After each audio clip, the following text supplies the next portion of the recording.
Hello students. So today we will do chapter 9 of your grammar book, verbs.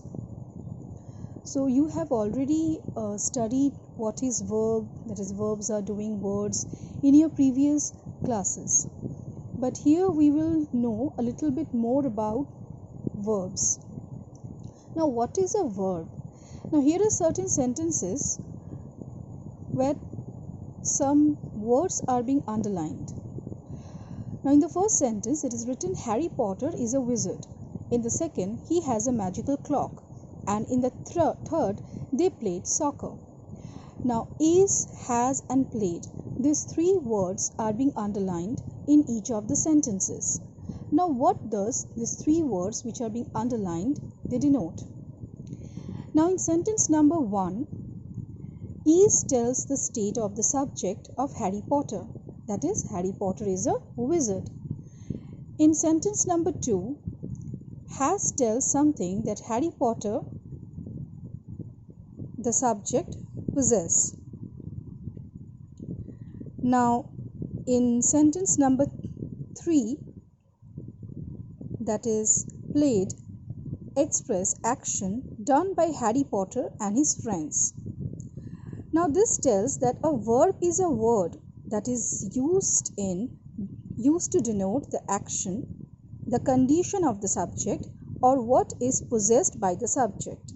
So not only verb here is denoting or telling us what the subject is doing. It is not only a doing verb, it is not only a doing word, but it also telling us the condition of the subject through is, and what the subject possess, that is through has. Next we have Neha kept money carefully. Now when we ask the verb kept, what we get? Money. So if we asked what or whom after the verb, we get the object of the verb. So here the object of the verb kept is money, because when we are asking kept, that is kept what? It indicates money. Now next, kinds of verbs. Now there are three kinds of verb: transitive, intransitive and incomplete. Now this incomplete sometimes can also be called verbs of incomplete predication. Now let's start with the first kind, transitive. Now a verb which needs an object to complete its meaning, that is called transitive. Seema bought candles. Now here bought is the verb and candle is the object. If we ask the verb what, that is bought what, the answer which we get is candles, which means candle is the object. So the verb which needs an object to complete its meaning, that is an transitive verb. If we write Seema bought, will it make any meaning? No, it will not. That's why we have to write Seema bought candles, where candles completes the meaning of the verb. Some transitive verbs use two objects in a particular sentence.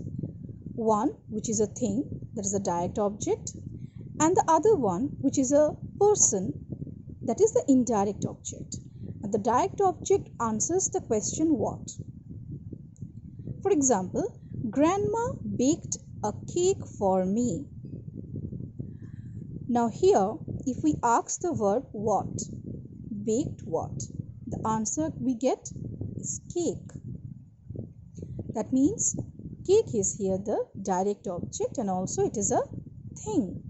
Whereas me here is the indirect object because it is a person. So sometimes two objects can also be used in a transitive verb. Now next we come to intransitive. Now a verb which does not need any object to complete its meaning is intransitive, simply the opposite of transitive verb. The bell rang. The bell rang. Rang is the verb which completes the total meaning. We don't have to add any other words in order to complete the meaning of the sentence. The bell rang itself completes the meaning. So here rang is an intransitive verb that completes the meaning without any object. Same, Nitish is sleeping. Ish is sleeping is also a transitive verb because it does not need any object to complete its meaning. Next we have incomplete verb. Now in incomplete verb, transitive or intransitive verbs need the help of some words or a group of words to complete the meaning of the sentence. And sometimes the incomplete verb can also be called verb of incomplete predication. And it has a subject complement and object complement. Subject complement always complements the subject. For example, here the soldiers fought bravely. So fought bravely is a verb of incomplete predication which complement the soldiers. Whereas I found them honest. It is an object complement because it complements the object them. I found them honest complements the object them. So incomplete predication, verbs of incomplete predication has a subject complement and an object complement in varied sentences. Now next we have main and auxiliary verbs. Now there are two categories of verbs according to the function they perform in a sentence. Main or principal verbs are the one in which we add an ending, that is ing or ed, or we change their forms like awoke, awake, awoke, begin, begun. It is the base form of the verb. It is the base verb in a sentence. For example, cry, cried, write, wrote, jump, jumped, and many others. Run, ran, sing, sang. All these are base verbs. Next is auxiliary or helping verbs. These verbs, they actually help the sentence to form tenses, questions, or negative sentences. And this can be found in the forms of be and have. The be verb can be used as is, am, are, was, were. The have verb can be used as had, has, will have, shall have, do as did, does, can as could.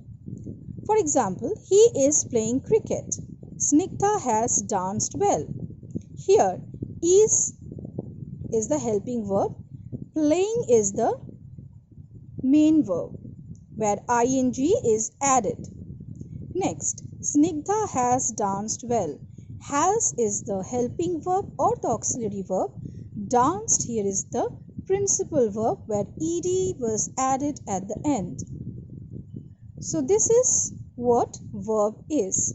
I hope I was able to make you understand the chapter verb. Thank you.